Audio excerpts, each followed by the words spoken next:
Swadika, very good evening and welcome to Thai PBS World Tonight. I'm Nabunag. I'm Tulip นายสมภพลาว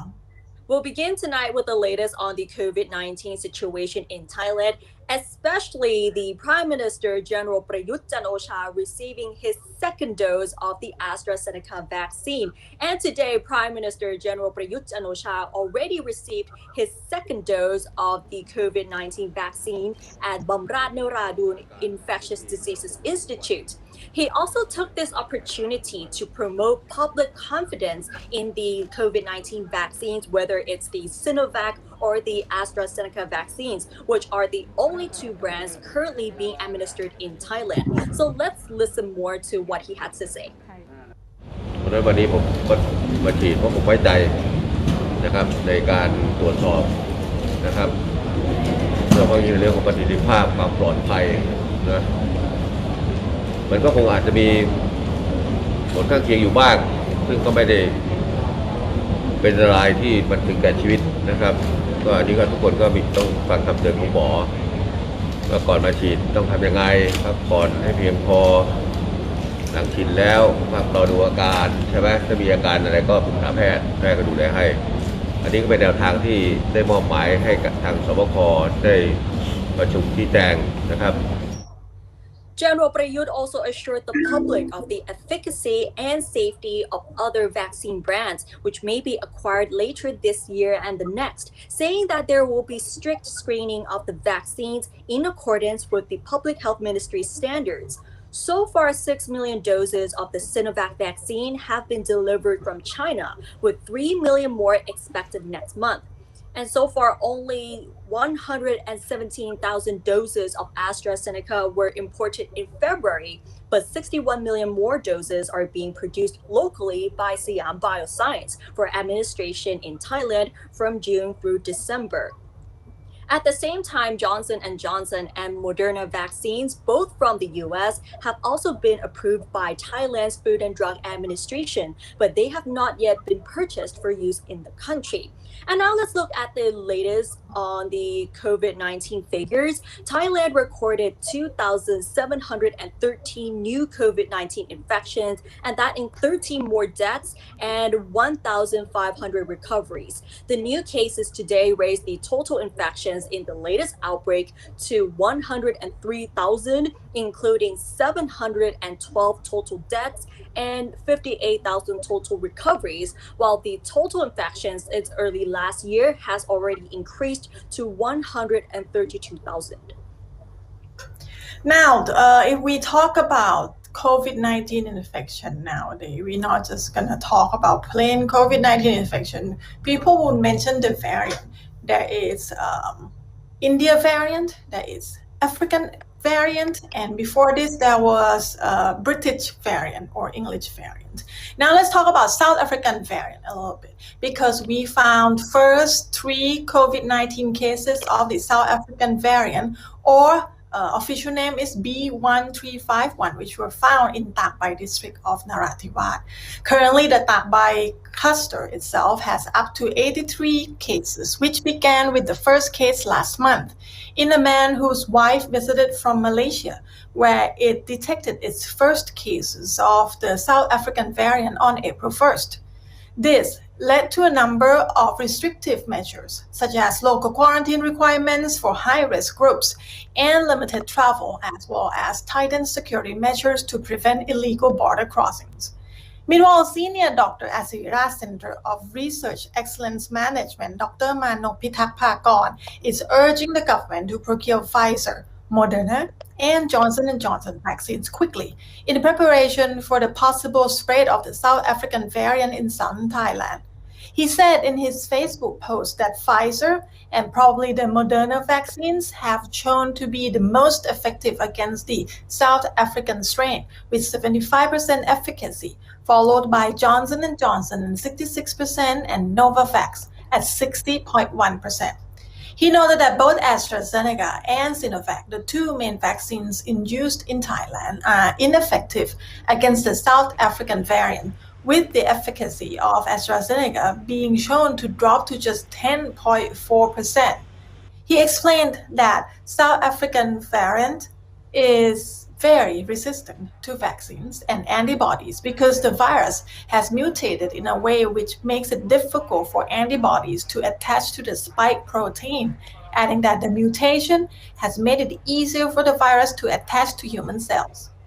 Since the South African variant is reported to be spreading along the Thai-Malaysian border, he said he hopes that it will not spread to Bangkok and urged the government to review its vaccine policy and to procure more brands of vaccines such as Pfizer, Moderna, and Johnson & Johnson to cope with the invasion of the new virus strains.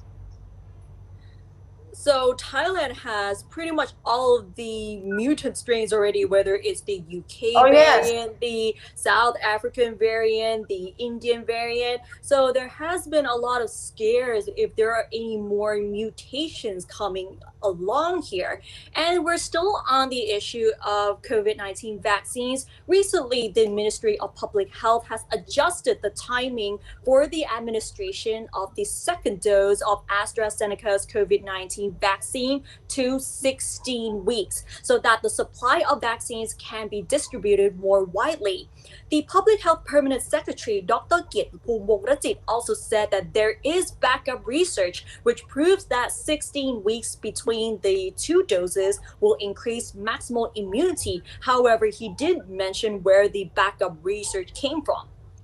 The announcement followed questions raised after several hospitals have postponed the appointment for the second jab, stressing the need for wider distribution of vaccines to members of the public to reflect the changing situation. Dr. Kiet said that those who received their first dose of AstraZeneca vaccine in June will receive the second dose in October. Recently, most people who were reluctant to get vaccinated for fear of side effects have been scrambling to register for inoculation through the Prom app and as well as other channels, so much that the numbers have exceeded the doses available and have resulted in long queues. For instance, the supply of vaccines for June inoculations is fully subscribed, and many who have registered will have to wait until July or even longer. However, the health official assured the public that there is no problem with the delivery of the AstraZeneca vaccine, which will arrive according to schedule, adding that Thailand is expecting 3 million doses of Sinovac vaccine next month. So hopefully everything will go smoothly because we can see the report that the vaccine is still coming into Thailand, and it's more like the management and the rollout that we're still trying to smooth it out.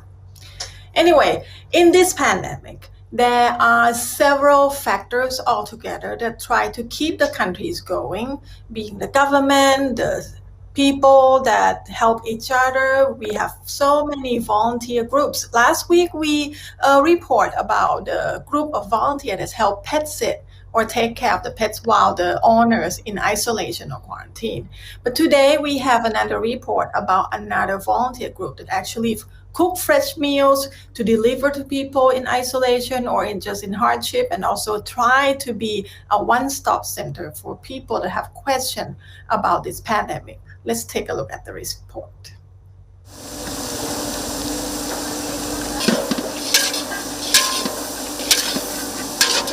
ต้องรอด Up for Thai or Must Survive Up for Thai. It's a volunteer group that began with the idea of becoming a one-stop charity and information source before people turn to the government hotlines.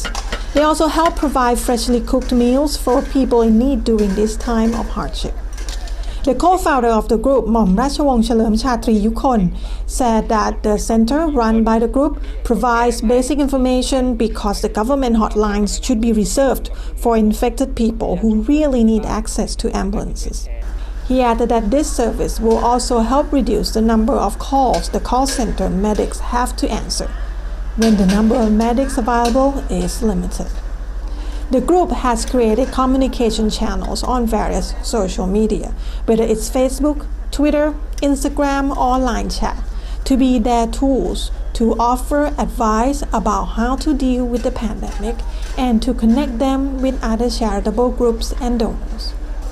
Though this charity work needs manpower, the group does not just let anyone walk in and participate. There is a process which everyone must go through first. เราก็มีระบบจัดการที่จะต้องทำเหมือนกันแล้วก็จำนวนอาสาก็น้อยลงมากเพราะว่าทุกคนก็อยู่ในความเสี่ยงทุกคนที่ลงมาไม่สามารถเดินมาข้างหน้านี้ได้ก็เราก็ต้องให้ลงทะเบียนออนไลน์แล้วเราโทรกลับไปเพื่อสัมภาษณ์และเช็คข่าวว่าเป็นพื้นที่เสี่ยงหรือเปล่าคุณมีจำนวนคนในครอบครัวกี่คนมีคนแก่ไหมมีเด็กไหมมีลูกไหมคือเราก็ให้คำแนะนำซึ่งประมาณครึ่งต่อครึ่งเลยเราบอกว่าขออนุญาตรบกวนช่วยที่บ้านสิ่งที่คุณทำได้คือช่วยแชร์ช่วยประชาสัมพันธ์เพื่อให้คนเข้ามาบริจาคสิ่งของ Every day, chefs, other kitchen professionals, and many other volunteers get together to cook food for people in need. It is no small task. On the day Thai PBS visited, they had to finish preparing 1,000 meals before 11 a.m. This is Tassaniya Visupakan. Since she joined the group, she has been mostly staying overnight at their main site at the Phaya Suren Temple because she has to wake up very early in the morning to do the prep. ก็มาทำแล้วก็เหมือนกับให้ใจมันอยู่กับงานเวลาทำงานก็ให้มันอยู่กับงานแล้วเราก็ถือว่างานที่ทำแต่ละวันเนี่ยมันก็มีผลสำเร็จที่เกิดขึ้นทุกวันมันไม่ได้พูดถึงว่าอีก3 เดือนข้างหน้าเราสำเร็จแล้วแต่ว่าทุกมื้อที่ของออกไปเนี่ยนี่คือความสำเร็จของงานที่เกิดขึ้นแล้ว When it is time to deliver the meals, someone from the community will collect this food. Today is a representative from Pathana Mai community in Klong Toei district of Bangkok. The community reached out to a group called Sendai, asking them to help with 1,000 meals with drinking water, mainly for people who have been in isolation because of the pandemic. Then Sendai group contact Must Survive Up for Thai for support. As they pass, numerous donors come by to drop off food or other necessities, such as this family, who have been at the center twice already. รู้สึกดีมากที่แบบว่ายามเดือดร้อนน่ะคนเราเจียดคนละนิดละหน่อยมันก็อยู่ด้วยกันได้มันอยู่ร่วมกันได้อ่ะมันไม่จำเป็นต้องรอรวยแล้วก็จะมาทำบุญน่ะ Must Survive Up for Thai is one of many volunteer groups that come together and try to utilize their own knowledge and skills to help each other push through this crisis. And like Shasita said, if everyone just chips in a bit here and there where they can, the country will survive this crisis together. So yes, like the volunteer said that if everybody just chips in a bit here and there where they can, the country should be able to go through this crisis together. Exactly. And now let's move on to something a little bit lighter because this is related to dogs sniffing for the coronavirus. And dogs can be trained to detect more than 90% of COVID-19 infections, even when patients are asymptomatic. And this is according to research published on Monday, which authors actually hope that it could help replace the need to quarantine new arrivals. Researchers from the London School of Tropical Medicine want to see if dogs could detect a distinctive odor given off from chemical compounds associated with someone who is COVID positive but doesn't show any symptoms. They gathered samples of clothing and face masks from people who had tested positive for mild or symptomatic coronavirus. Samples of the socks of 200 COVID-19 cases were collected and arranged in lab tests for 6 dogs that had been trained to indicate either a presence or absence of the chemical compound. The dogs needed to be trained not to identify false positives in a bid to hack their reward system and obtain treats even if there were no COVID-19 samples in a given test. This means that the dog fully understands and gets a reward for a correct negative as well as a correct positive. And this is according to Ms. Claire Guest from the school's Faculty of Infectious and Tropical Diseases. Overall, the dogs were successfully able to identify between 94 and 82% of coronavirus samples. The researchers then modeled how effectively these success rates combined with traditional PCR tests could help detect mild or asymptomatic COVID-19 cases. They found that using dogs to screen arrivals at terminuses such as airports could detect 91% of cases, resulting in a 2.24 times lower rate of transmission than with PCR tests alone. Though this research has yet to be peer-reviewed, the scientists hoped it would eventually replace the need for travelers to quarantine, which necessarily disrupts every arrival, even though the vast majority are not COVID positive. They said the key thing is that dogs are significantly quicker than other tests. So the scientists suggest using dogs as the first initial screening, and then those arrivals that were indicated as positive would then receive a complementary PCR test. However, experts say there is a lot more validation that needs to be done before we could be confident that the dogs can reliably and specifically detect asymptomatic coronavirus infections in people in airports and train stations. But if we go back to Thailand, back in mid-March, we reported the news about sniffer dogs in Thailand that were specially trained to detect people infected with COVID-19 who do not exhibit any symptoms. They are expected to be sent to international airports and seaports to help identify asymptomatic cases among arrivals from abroad. This report came from the Jula Journal website, saying that the 6 Labrador Retriever dogs trained by the research team at the veterinary faculty of Chulalongkorn University have a 94.8% accuracy in detection. They said this is because dogs' noses are 50 times more sensitive than humans and can detect asymptomatic cases through their sweat. So that's pretty interesting here, the use of dogs to detect those who do not show any symptoms of being affected with COVID-19. Yes, it's a good news that the scientists able to train these dogs, and it said in the report since March that they will send these dogs to the airport and seaports, but actually we haven't seen any further report whether they are there. But we don't have much travels around right now anyway. I'm sure it will be a big news once they start working. Right. Anyway, let's talk about a very concerned cluster in Bangkok right now at all this construction site. The Thai Real Estate Association and related agency just discussed ways to control the spread of this COVID-19 among construction workers, because right now there's rising numbers of them at every site possible. And the concern is that it could delay construction of many buildings, which will lead to an increased contraction of the real estate sector. The CEO of the Build One Group,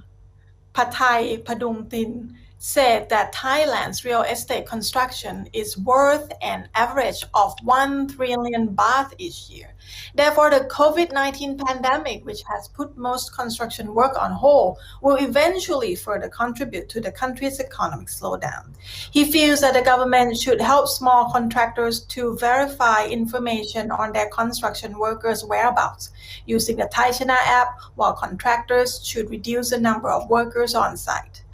Adison Mongkol, the coordinator of Migrant Working Group, also said that there are currently 1.1 million legal migrant workers in Thailand, about half of whom work in construction. Most worker housing facilities are less than hygienic, and the workers do not have adequate access to medical care, which means that infections are likely to increase. The president of the Thai Real Estate Organization, Pornarit Chuanchaisit, said that there are many more construction workers than medical personnel, so vaccinations may not cover all of them or contain the spread.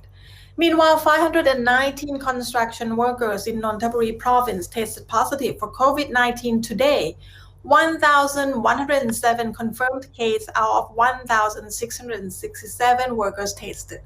have been found in Bangkok's Laksi district alone. And now let's move on to another issue. Thailand's household debt increased 3.9% to 14 trillion baht in the fourth quarter of last year, and that represents 89.3% of GDP. This is according to Danusha Pichiyanan, who's the Secretary General of the National Economic and Social Development Council. He noted that the increase, although at a slower rate, was in line with economic contraction and reflected public concern over creating new debt. However, he also said that the ability to service household debt has improved, but it still needs to be closely monitored as the amount of outstanding debt, which does not exceed 3 months, remains high.